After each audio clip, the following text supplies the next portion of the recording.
दोस्तों, आज हम आपको जो कहानी सुनाने जा रहे हैं, उस कहानी में यह पता चलेगा कि हनुमान जी को जब क्रोध आया था तो भगवान कृष्ण ने उन्हें कैसे उनके क्रोध को शांत किया था। तो आइए दोस्तों, बिना देर किए हम इस कथा को सुनते हैं। महाभारत के युद्ध में अर्जुन के रथ पर बैठे हनुमान जी कभी कभी खड़े होकर कौरवों की सेना की तरफ घूर कर देखते थे, तो उस समय कौरवों की सेना तूफान की गति से युद्ध भूमि को छोड़कर भाग जाती। हनुमान जी की दृष्टि का सामना करने का साहस किसी में नहीं था। उस दिन भी ऐसा ही हुआ जब कर्ण और अर्जुन के बीच युद्ध चल रहा था। कर्ण अर्जुन पर अत्यंत भयंकर बाणों की वर्षा किए जा रहा था। उनके बाणों की वर्षा से श्री कृष्ण को भी बाण लगते गए, अतः उनके बाणों से कृष्ण का कवच कटकर गिर पड़ा और उनके सकुमार अंग पर बाण लगने लगे। रथ की छत पर बैठे पवन पुत्र हनुमान जी एक टक नीचे अपने इस आराध्य की तरफ देख रहे थे। श्री कृष्ण कवचहीन हो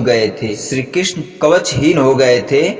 उनके श्री अंग पर कर्ण निरंतर बाण मारता ही जा रहा था। हनुमान जी से यह सहन नहीं हुआ। अकस्मात ये उग्रतर गर्जना करने के दोनों हाथ उठाकर कर्ण को मार देने के लिए उठ खड़े हुए। हनुमान जी को इस पर इतना क्रोध आ गया कि वह उसी वक्त कर्ण को खत्म कर देना चाहते थे। हनुमान जी की ये भयंकर गर्जना से ऐसा लगा मानो ब्रह्मांड फट गया हो। कौरव सेना तो पहले ही भाग चुकी थी, अब पांडव पक्ष की सेना भी उनकी गर्जना के भय से भागने लगी।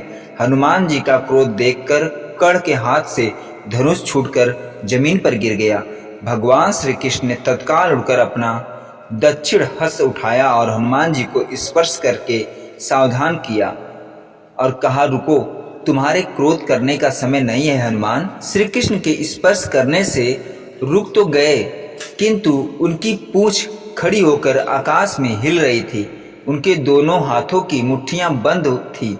वे दांत कटकटा रहे थे और अग्नेत्र नेत्रों से कर्ण को घूर रहे थे। हनुमान जी का क्रोध देखकर कर्ण और उनके सारथी कांपने लगे। हनुमान जी का क्रोध शांत न होते देख कृष्ण ने कड़े स्वर में कहा, हनुमान मेरी ओर देखो, हनुमान मेरी ओर देखो।